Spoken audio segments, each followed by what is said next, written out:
Hello everyone, hello my dear students. मैं Meenakshi from पवन वाग academy. बच्चों, पवन वाग एकेडमी में आप सभी का स्वागत है। बच्चों, क्लास 12 की जर्नी स्टार्ट किए बहुत दिन हो चुके हैं और ऐसी सर्किट हमारा लगातार 5 लेक्चर से चलता आ रहा है और फाइनली आज हम लोग ऐसी सर्किट का लास्ट लेक्चर देखने वाले हैं जो कि बहुत ही सिंपल है। लास्ट के जो 2 टॉपिक्स बचे हैं उतना आज हम लोग लेंगे और देन ये चैप्टर फिनिश होगा। बच्चों, चैप्टर बहुत ही आसान है। अगर सभी लेक्चर्स अगर सीक्वेंस में देखोगे और हर एक टॉपिक को अच्छे से पढ़ोगे तो चैप्टर सीरियसली बहुत आसान है। बट अच्छे से आपको पढ़ाई करना है, हर एक टॉपिक को अंडरस्टैंड करना है और जितना हो सके उतने वीडियो शेयर करते चलिए। ज़्यादा से ज़्यादा स्टूडेंट्स तक वीडियोस शेयर होने चाहिए ताकि हर एक बच्चा पढ़ सके, हर एक बच्चे को पढ़ने का हक है। आया समझ में? तो चलो स्टार्ट करते हैं आज का लेक्चर, एसी सर्किट। और लेकिन उसके पहले मैं आपको बता दूं, पवन वाग एकेडमी का ऐप भी है, उसको ज़रूर डाउनलोड करें। उसके अंदर सारे वीडियोस आपको मिल जाएंगे, उसमें डीपीपी शीट्स भी मैंने प्रोवाइड किए हैं और आपको सारे प्लेलिस्ट वहाँ पे अवेलेबल है, वो सब कुछ आपको मिल जाएगा। तो चलते हैं, आज का लेक्चर स्टार्ट करते हैं। बच्चों, आज का जो हमारा लेक्चर है 13.9 एंड 13.10, ये दोनों टॉपिक मैं आज यहाँ पे कवर करने वाली हूँ। इस लेक्चर में हम लोग क्या देखने वाले हैं बच्चों? शार्पनेस ऑफ रेजोनेंस और क्यू फैक्टर क्या होता है। लेकिन बच्चों, यहाँ पे अगर आप यहाँ पे मैंने एक इमेज डिस्प्ले की है, वो इमेज अगर आपको पहचानते आती है तो बताओ ये किसकी इमेज है? आपको पता है ये पुराने ज़माने में एक रेडियो आता था, उसकी रेडियो की इमेज है ना। इस रेडियो को यहाँ पे एक एंटीना होता था, वो क्यों होता था बच्चों आपको पता है? अभी भी बहुत सारे घरों में ये रेडियो आता है। रेडियो अभी एक्चुअली मोबाइल्स में ही रेडियो होता है। तो रेडियो के कौन से चैनल है आपको पता है? आप लोग तब तक चैनल सोचो, मैं तब तक है ना थोड़ा प्रीवियस लेक्चर रिवाइज करना चाहूँगी क्योंकि प्रीवियस लेक्चर यहाँ पे हम लोग यूटिलाइज करने वाले हैं। तो बच्चों, आज का जो टॉपिक है शार्पनेस क्या होता है, ये स्टार्ट करने से पहले मैं थोड़ा सा प्रीवियस लेक्चर जो है उसको मैं रिवाइज करती हूँ। देखो, प्रीवियस लेक्चर में हम लोगों ने झूला स्टडी किया था, स्विंग, है ना, याद है आपको? स्विंग यानी क्या? हमने रेजोनेंस स्टडी किया था।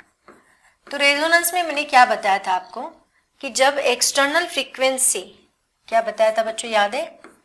एक्सटर्नल फ्रीक्वेंसी नेचुरल फ्रीक्वेंसी से मैच करती है।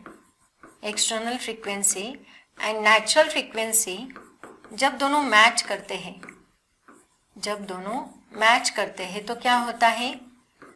तो यहाँ पे बॉडी मैक्सिमम वाइब्रेशन देती है और उसी को हम लोग क्या कहते हैं? मैक्सिमम वाइब्रेशन देती है, मैक्सिमम एम्पलीट्यूड देती है। स्विंग बहुत जोर से स्विंग करता है, मतलब बड़ा एम्पलीट्यूड देता है, उसी को हम लोग क्या कहते हैं? रेजोनेंस कहते हैं बच्चों। और यहाँ पे हम कौन सा रेजोनेंस देख रहे थे? LCR सर्किट का रेजोनेंस देख रहे थे, है ना। यहाँ पे हमने LCR सीरीज का रेजोनेंस देखा था, LCR पैरेलल का रेजोनेंस देखा था। तो LCR सीरीज सर्किट का रेजोनेंस हमने देखा, उसमें हमने क्या देखा कि अगर XC is equal to XL होता है, XC is equal to XL होता है तो उस वक्त हमें मैक्सिमम फ्रीक्वेंसी मिलती है। ये मैंने आपको पढ़ाया है लास्ट लेक्चर में, आप लोग जाके वो देख सकते हैं। जब XC is equal to XL होता है तब फ्रीक्वेंसी क्या होती है? मैक्सिमम एम्पलीट्यूड मिलता है। इसका मतलब क्या? इस केस में, इन सीरीज सर्किट में करंट जो है वो मैक्सिमम होता है। पहला पॉइंट, दूसरा पॉइंट, थर्ड पॉइंट लिख लो, फोर्थ पॉइंट लिख लो। करंट यहाँ पे मैक्सिमम है। क्या है? करंट यहाँ पे मैक्सिमम है, याद है बच्चों? और यहाँ पे मैंने आपको बताया था करंट मैक्सिमम है और इसका यूज करके हमने जिस फ्रीक्वेंसी पे ये करंट मैक्सिमम होता है, मतलब जिस फ्रीक्वेंसी पे ये दोनों इक्वल होते हैं, उसी को हमने FR मतलब रेजोनेंट फ्रीक्वेंसी कहा था। उसका फॉर्मूला हमने डिराइव किया था 1/2π√L/C, राइट। तो ये सारी चीजें मैंने प्रीवियस लेक्चर में बहुत डिटेल में पढ़ाई है बच्चों। एग्जैक्टली होता क्या है, कैसे वर्क करता है, सब कुछ मैंने लिया है। तो आप प्रीवियस लेक्चर जरूर देखिए ये लेक्चर देखने से पहले। तो यहाँ पे बहुत ही इंपॉर्टेंट बात क्या है पता है क्या? ये जो LCR series actually parallel circuit भी होता है, लेकिन पैरेलल सर्किट हम लोग यूटिलाइज नहीं करते। क्यों नहीं करते बच्चों? क्योंकि पैरेलल सर्किट में करंट मिनिमम है तो वो रिजेक्ट करता है, उसको हम रिजेक्टर भी बोलते हैं। लेकिन ये एक्सेप्टर होता है। एक्सेप्टर कैसे? देखो, तो यहाँ LCR सीरीज रेजोनेंस सर्किट जो है वो उस रेडियो के अंदर फिट होता है, उसी को यूज करके आज हम लोग रेडियो स्टडी करने वाले हैं। तो यहाँ पे मैंने क्या बताया कि external frequency and natural frequency दोनों क्या होनी चाहिए, इक्वल होनी चाहिए, तब जाके रेडियो ट्यून करेगा, तब जाके रेडियो हमें गाना सुनाई देगा, है ना। तो ये कैसे, देखो यहाँ पे एक्चुअली जो ये रेडियो है बच्चों, इस रेडियो के अंदर ये सारी फ्रीक्वेंसीज जो है वो सेट की होती है LCR सर्किट में। मतलब फॉर एग्जाम्पल ये जो एंटीना है, इस एंटीना के ऊपर ये सारी वेव्स अवेलेबल है।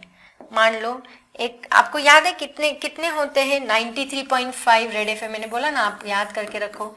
93.5 रेड एफएम है क्या, कौन सा है, कौन सा है बच्चों, मुझे भी पता नहीं अभी। 98.3 भी होता है, 98.3 में अलग अलग कलर यूज करती हूँ। 98.3 या 101.4 समथिंग ऐसे कुछ तो भी फ्रीक्वेंसीज है ना। तो मान लो मैंने यहाँ 93, तो ऑलरेडी देखो ये जो हमारा रेडियो है, इस रेडियो के इस अंदर LCR सर्किट जो है उसके अंदर ये फ्रीक्वेंसी सेट की होती है। तो मतलब ये जो एंटीना है इसके ऊपर 98.3 की ये वेव है, मान लो ये 98.3 की वेव है, उसके बाद 93.5 की ये वेव है, मान लो मैं यहाँ पे उस अलग अलग कलर यूज करती हूँ। ये 98.5 की ये वेव है, मान लो ऐसे। तो ये सारी वेव्स ऑलरेडी इस एंटीना के ऊपर अवेलेबल है।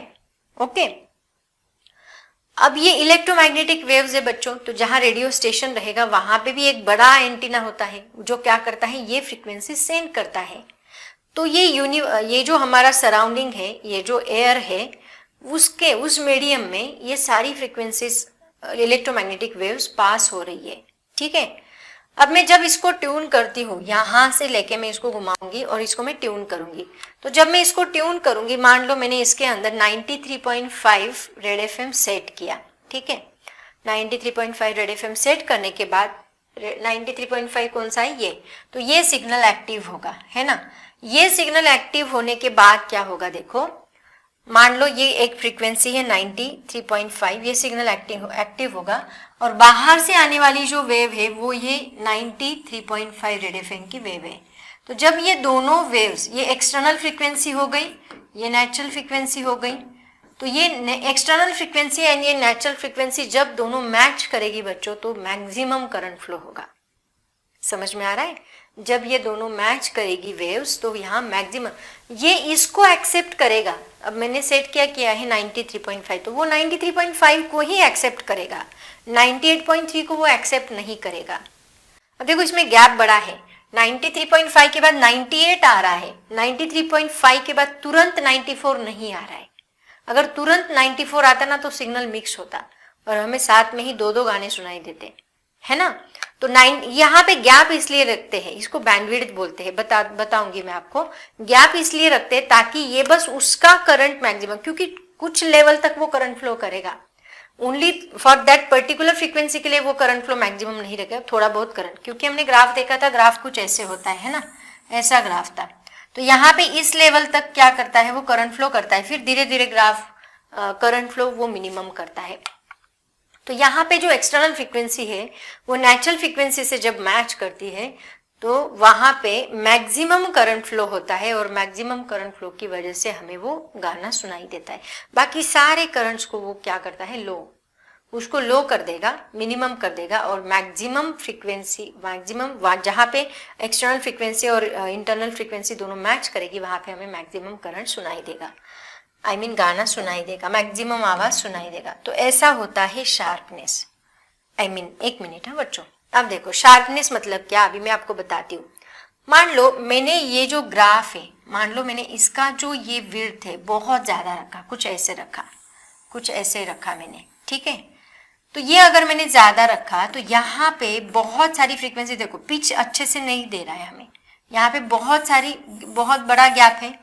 मतलब अब अगर मान लो मैंने 93.5 लिया तो इसके अंदर 93.5 भी सेट हो रहा है और 98.5 भी सेट हो रहा है, दोनों फ्रीक्वेंसीज मुझे एट ए टाइम मिल रही है। तो ये गैप बहुत ज्यादा है। तो ये हम जितना कम रखेंगे उतना हमारे लिए अच्छा है।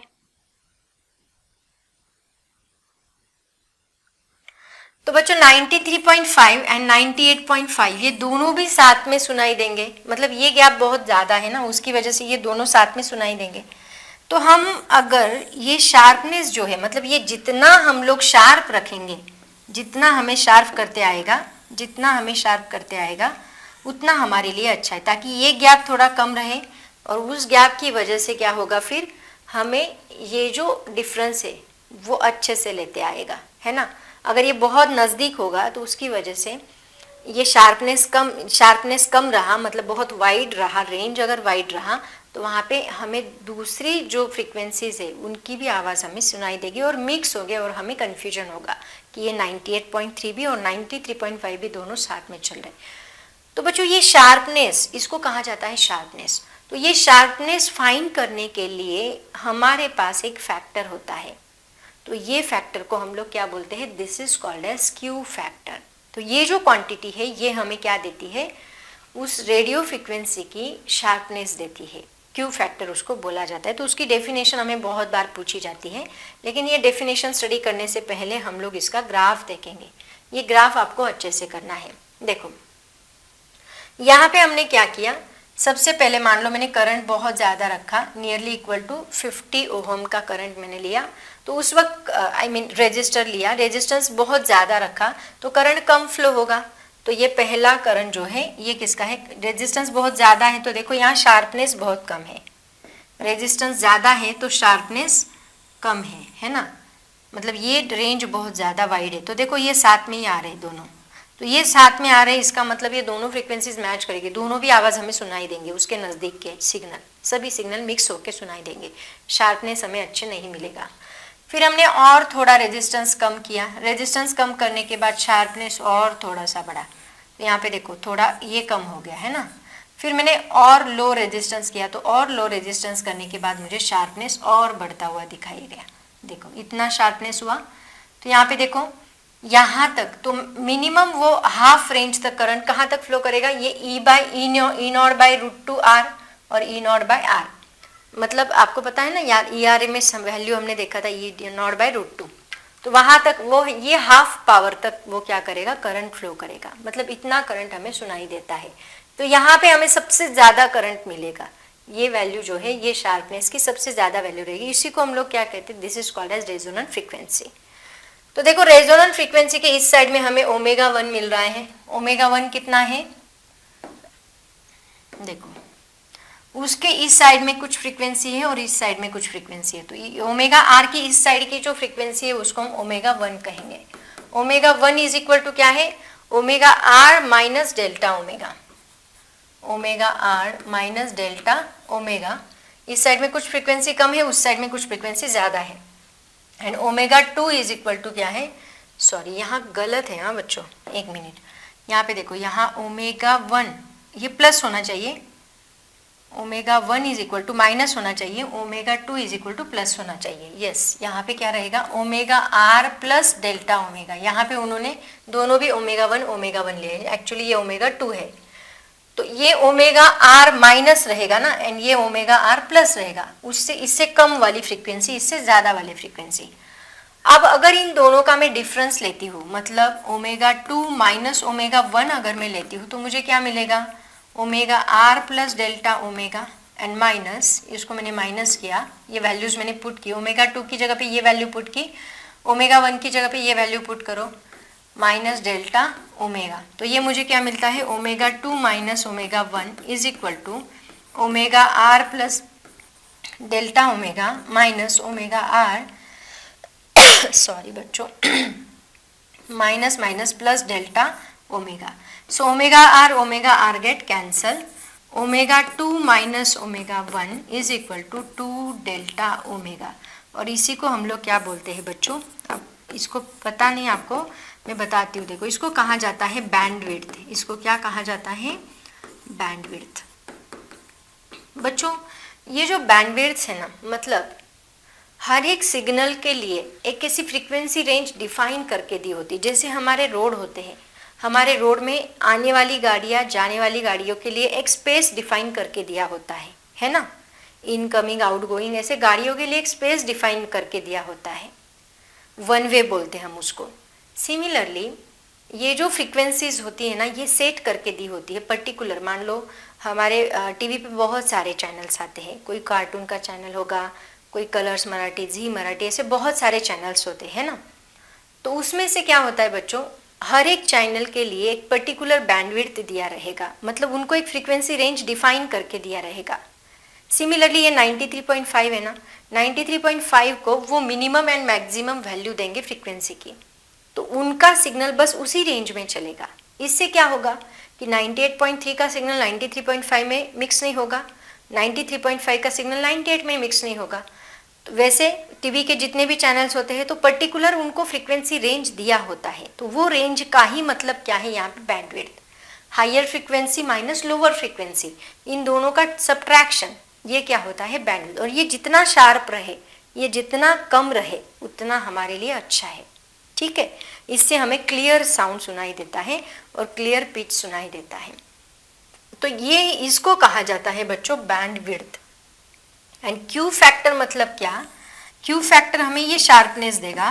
तो ये Q factor is equal to क्या होता है, ओमेगा आर डिवाइड बाय इन दोनों का डिफरेंस, मतलब omega 2 minus omega 1, that is equal to omega R divide by 2 into delta omega. इसको कहा जाता है क्यू फैक्टर।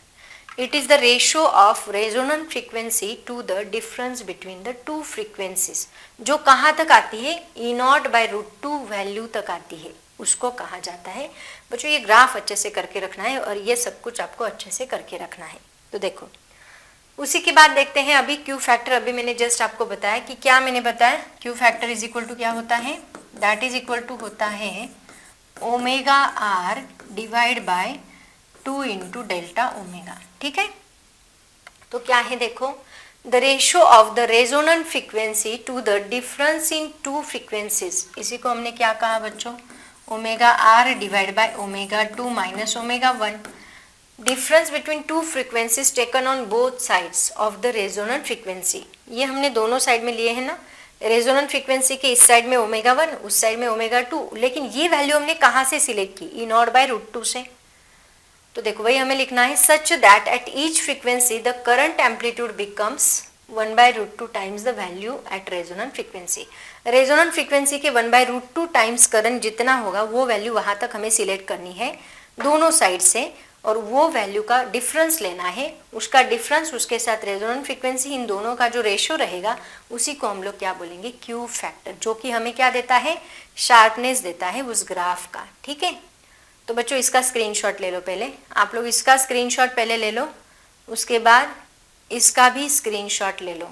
बच्चों अभी इसके बाद हमारा लास्ट टॉपिक बचा है, that is the choke coil. देखो बच्चों ये चोक कॉइल आप लोगों ने कहाँ देखा है, आपको याद आता है क्या, ये हमने कहाँ पे देखा है, बहुत बार हम लोगों ने इसको ट्यूबलाइट में देखा है ना।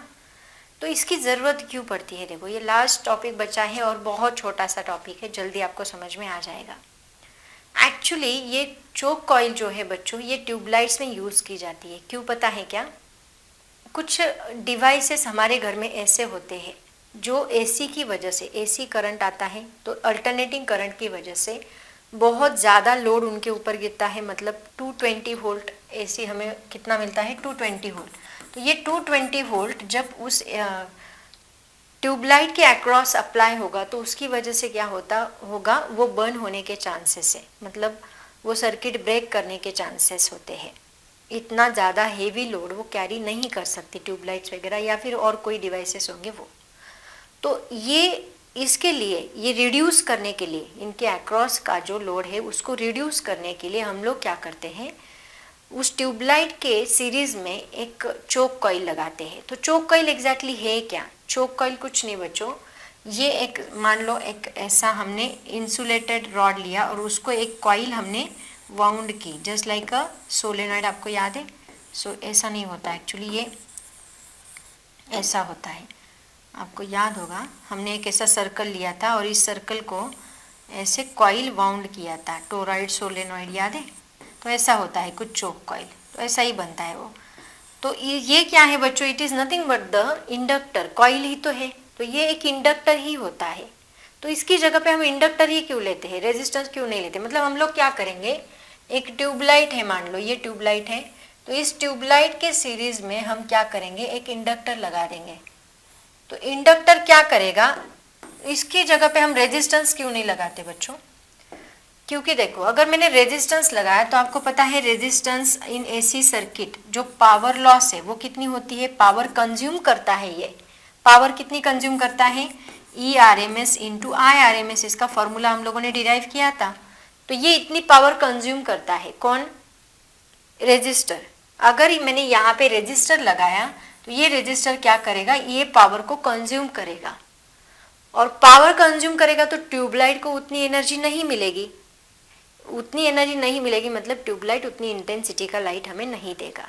इसीलिए हम लोग रेजिस्टर नहीं तो इसके बजाय क्या लगाते हैं, यहाँ पे हम एक इंडक्टर लगाते हैं। तो इंडक्टर मतलब क्या, एक चोक कॉइल है, जो कि हमने देखा कि average power in choke coil क्या होता है, average power in choke coil होता है, मतलब इंडक्टर में एवरेज पावर, कैपेसिटर में एवरेज पावर कितना होता है, 0 होता है। तो ये ज़्यादा पावर कंज्यूम नहीं करता क्योंकि इसका रिएक्टेंस जो है वो हाई है, मतलब एक्सएल की वैल्यू क्या होती है, that is equal to omega L, उसी को हम बोलते हैं 2 पाई एफ एल। तो यहाँ एफ ज़्यादा है क्योंकि एसी है, एफ ज़्यादा होने की वजह से एक्सएल हाई है, और एक्सएल की वैल्यू हाई होने की वजह से क्या होगा, ये ज़्यादा पावर को कंज्यूम नहीं करेगा, है ना, ज़्यादा से ज़्यादा करंट पास नहीं होने देगा, मतलब पावर ज़्यादा रहेगी करंट कम पास होगा, उसकी वजह से वो ट्यूबलाइट जो है वो ब्रेक नहीं होगी, ब्रेक होने के चांसेस उसके बहुत कम है। ये रीज़न है चोक कॉइल का।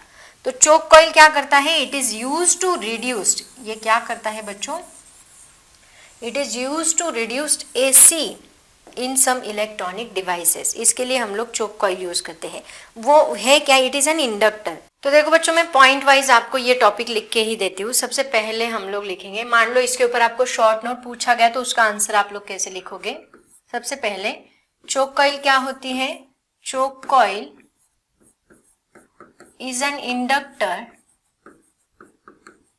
इज एन इंडक्टर, ये एक इंडक्टर ही जो क्या कर रहा है, which is used to reduced, which is used to reduce AC passing through a circuit, circuit में से पास होने वाला जो AC है उसको रिड्यूस करने का काम करता है, passing through the circuit,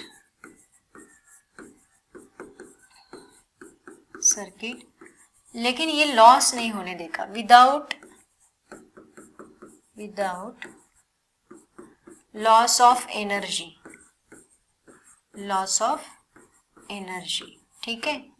ये रहा फर्स्ट पॉइंट। उसके बाद सेकेंड पॉइंट हम लोग लिखेंगे इसके अंदर, हाँ ये क्या है, चोक कॉइल एक ऐसा कॉइल है जो एक वायर है उसको हमने वाउंड किया है अराउंड अ कोर, एक कोर के अराउंड हमने उसको वाउंड किया है, इंसुलेटेड कोर के around. It is a wire, it is a wire wound around a insulated core. इससे क्या होगा बच्चों, पावर लॉस नहीं होगी, हीट जो है वो एडी करंट का यूज करके वो हीट डिसिपेट करने के लिए हमें मदद होगी। Insulated core, okay. अब यहाँ पे हम लोग ये क्यों यूज करते हैं, क्योंकि इसका रेजिस्टेंस बहुत लार्ज है ना। वी यूज इंडक्टर बिकॉज, इसके रीजन लिखो, we use inductor because its resistance is large, its resistance is large, मतलब XL इज इक्वल टू क्या है, omega L, hence current can reduce, इसकी वजह से करंट रिड्यूस होगा, hence current can reduce, and इसका पावर फैक्टर क्या है बच्चों, एंड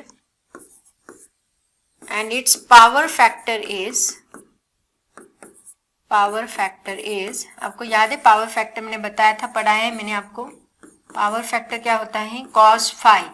यहाँ cos फाई कितना आएगा, दैट इज इक्वल टू क्या होता है r डिवाइड बाय z होता है ना पावर फैक्टर। तो इसमें z की वैल्यू क्या आएगी बोलो, तो cos phi is equal to क्या रहेगा r अपॉन z। z मतलब क्या होता है, z is equal to impedance, LCR का इम्पीडेंस क्या होता है R square plus XL minus XC square. लेकिन ये इंडक्टर है, यहाँ कैपेसिटर नहीं है, तो यहाँ पे हम लोग एक्सी लेंगे ही नहीं। एक्चुअली ये इंडक्टर के साथ रेजिस्टर भी होता है बच्चों, कुछ ऐसे होता है, इंडक्टर उसके साथ एक रेजिस्टर कनेक्ट करते हैं, ऐसे चोक कॉइल बनती है, ठीक है। तो यहाँ पे बस एक्सएल है, एक्सी है ही नहीं, तो यहाँ पे बस क्या रहेगा R square plus XL square. XL मतलब क्या ओमेगा स्क्वायर एल स्क्वायर आएगा। तो cos phi is equal to रहेगा r divide by cos phi is equal to r divide by r square plus omega square into L square. तो यहाँ पे जो l है, l की वैल्यू बहुत बड़ी है, ये l की वैल्यू बहुत बड़ी होने की वजह से ये डिवाइड बाय है ना, डिवाइड बाय टर्म बहुत बड़ी है, तो ये वैल्यू नियरली इक्वल टू क्या होता है 0। यहाँ पे लिखो l is very large, l is very large, hence cos phi is nearly equal to 0, मतलब पावर कंज्यूम नहीं हो रही है, cos phi is nearly equal to 0, therefore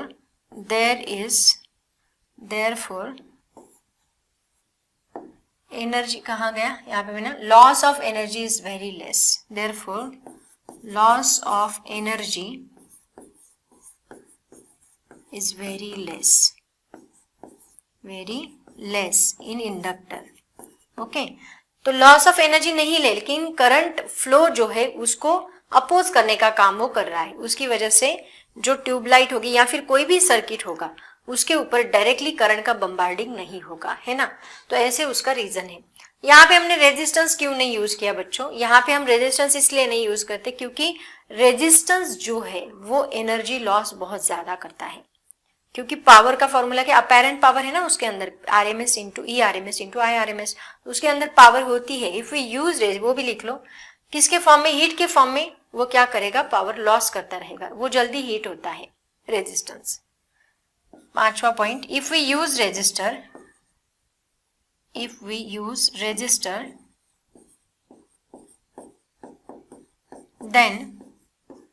then electrical energy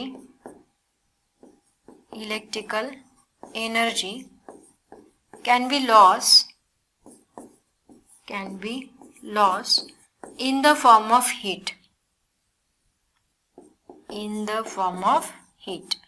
ये उसका रीजन है। तो बच्चों ये है हमारा चोक कॉइल। हीट क्या है, I स्क्वायर RT के फॉर्म में क्या होता है, जूल्स हीटिंग इफेक्ट याद है आपको, इसके फॉर्म में क्या होता है हीट लॉस होता है। तो ऐसे आप लोग इसका आंसर लिखोगे। अगर आपको इनकेस इसके ऊपर शॉर्ट नोट पूछा जाए तो एज इट इज लिखना है। तो बच्चों जल्दी से इसका स्क्रीनशॉट ले लो। तो बच्चों ये था हमारा एसी सर्किट। फाइनली हमारा एसी सर्किट यहाँ पे खत्म हुआ है। इसके बाद में एक नया चैप्टर स्टार्ट करूंगी बच्चों, टेंशन लेने की जरूरत नहीं है, सारा सिलेबस होगा धीरे धीरे, बट आप बस पढ़ाई पे फोकस करो। जो वीडियो आएगा उसके ऊपर कंसंट्रेट करके उसको अच्छे से स्टडी करना है। होप सो सभी स्टूडेंट का पढ़ाई बहुत अच्छे से चल रहा होगा। जितना हो सके उतने वीडियो शेयर करते चलिए बच्चों, और ज़्यादा से ज़्यादा लाइक करिए। वीडियो लाइक करते नहीं आप लोग, लाइक्स बहुत कम आ रहे, तो हो सके तो वीडियो को लाइक भी कर दिया करो, ठीक है। तो all the very best, thank you so much and bye bye.